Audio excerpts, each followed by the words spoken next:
மத்தேயு எழுதின சுவிசேஷம் 3ஆம் அதிகாரம் 12ஆம் வசனம். தூற்றுக்குடை அவர் கையில் இருக்கிறது, அவர் தமது களத்தை நன்றாய் விளக்கி தமது கோதுமையை களஞ்சியத்தில் சேர்ப்பார், பதரையோ அவியாத அக்கினியால் சுட்டெரிப்பார் என்றார். அல்லேலூயா. யோவான் ஸ்நானகன் இங்கே ஜனங்களிடத்தில் என்ன பண்றான்?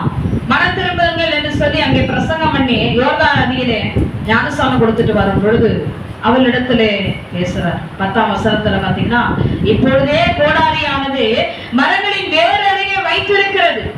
கோடாரி எதுக்கு யூஸ் பண்ணுவோம்பா? வெட்டுறதுக்கு தானே வந்து நிக்குது, வெட்டுறதுக்கு தான் வந்து நிக்குது. ஆனா எங்க வந்துருச்சு? கழுத்துக்கிட்ட வந்து நிக்குது, ரெடியா இருக்கு. கோடாரியானது எந்த இடத்துல கரெக்டா பாருங்க, எங்க வைக்கப்பட்டிருக்கு? மேல கிளைய முறிக்கல, மேல இருக்கிறத முறிக்கல, கரெக்டா வேற பிடிக்கிறார். அதுதான் ரொம்ப கொடுமையான வேறையே நான் அசைச்சிரு. வேறு சிலரை